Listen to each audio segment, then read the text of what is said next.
Greetings, YouTube. This is DecKrash, better known as Brandon. The following is an excerpt from my newest novel, From Slate to Crimson, to be released by Whispers Press in the spring of 2013. The following is the plot outline and a small excerpt from the story. I hope you enjoy it. Talante for 10,000 years has governed his clan like a father in the endless war with their hated enemy over the fate of mankind. One winter's night, he chances to meet Amelia Grayson, a human whose blood arouses his desire and whose presence arouses his compassion in a way no mortal ever has before. Distracted and terrified by all but alien emotions and instincts by this burgeoning bond, in a prelude to what may be his clan's most desperate hour, Talante is caught between duty and desire until he is forced by choice and circumstance to decide whether to hold to the one he has grown to love more than his mortal life, or in spite of the cost, let go for the sake of his people and Amelia's safety in spite of twofold danger, one from a ravenous enemy that has hunted her kind for millennia, and the other from the seductive bond that would make her forever his, body and soul. And now an excerpt From Slate to Crimson by Brandon Hill.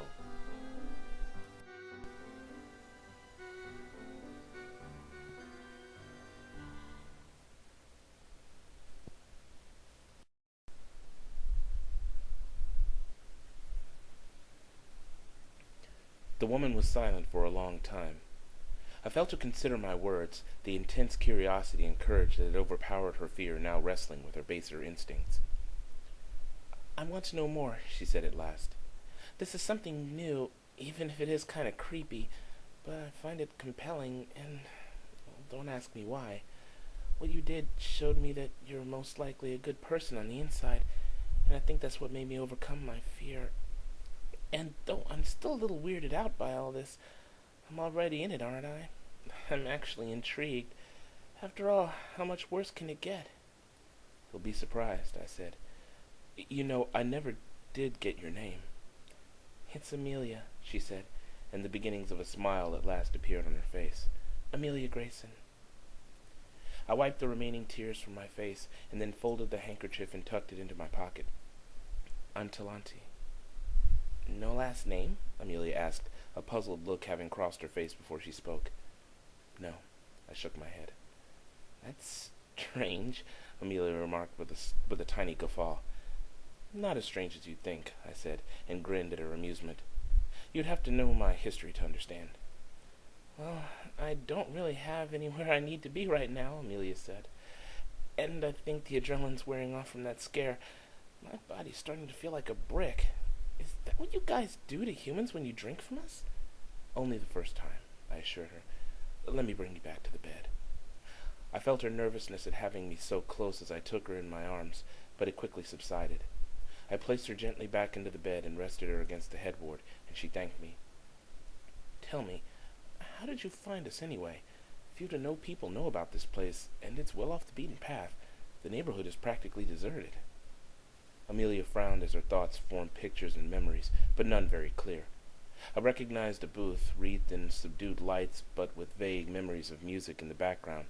Someone was in the booth, feeding from two women, both laughing with pleasure and drunkenness. The image of who had been feeding from them, however, was blurry and indistinct. "I was out partying with some friends about a week ago, and I overheard some guy talking to these girls he was with.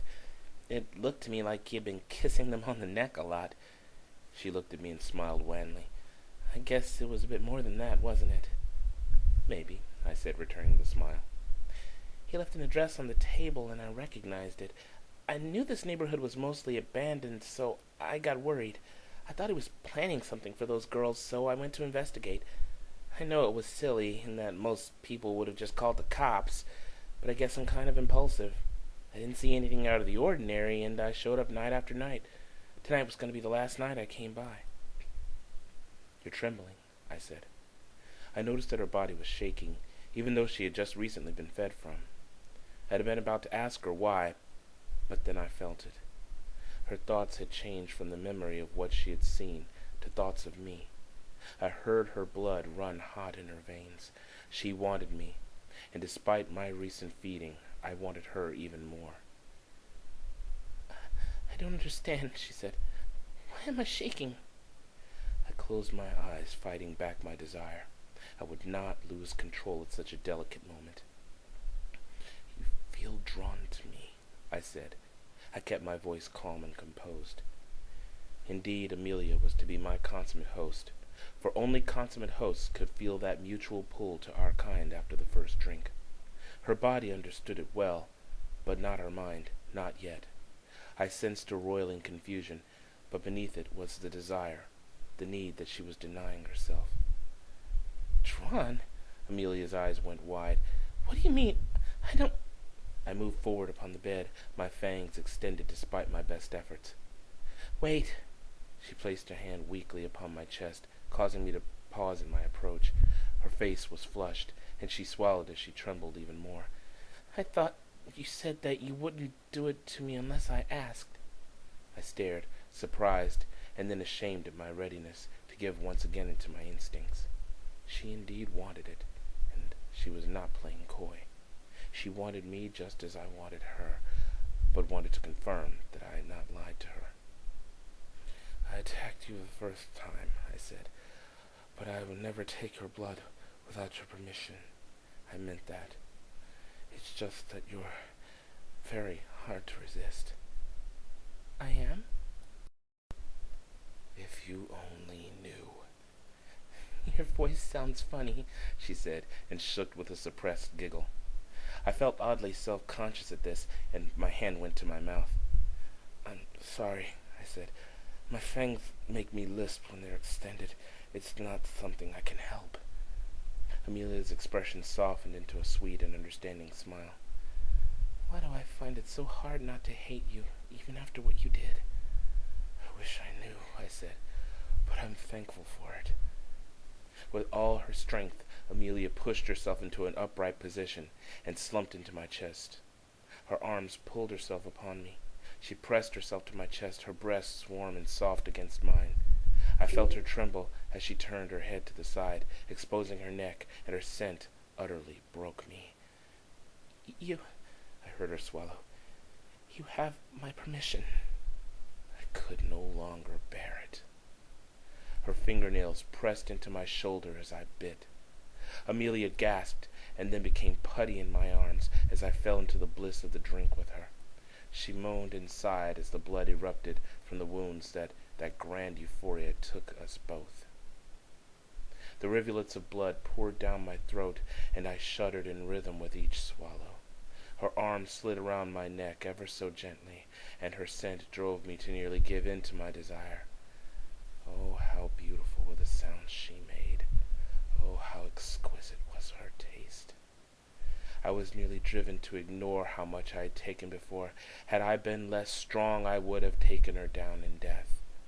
Despite the languidness of my drink, my toxins were potent, and Amelia's wordless, choked cries and gasps became more urgent, as if gaining new strength from a source outside of her.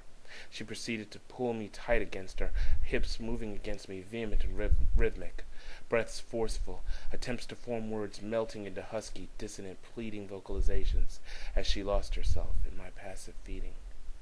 But I could not continue. I had taken nearly too much already. With anguished reluctance, I pulled in one last gout, and Amelia screamed with delight. I felt her ecstasy fire sympathetically through my spine and across my skin as her muscles tensed and she arched her back to me. For several seconds, her body shook in the throes of the orgasm to which I had brought her. And then she loosened her grip. Again, she went limp in my arms, heaving a melodious, lilting sigh. I sealed the wound and wrenched myself free of the spell of her blood, panting and shaking with the effort of leaving her. I settled Amelia back into the bed. She was once again unconscious. I wanted more, so much more.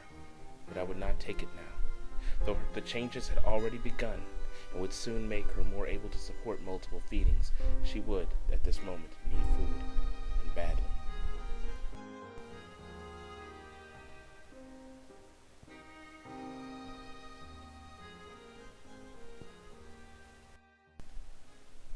Thank you everyone for listening to this excerpt of From Slate to Crimson by Brandon Hill.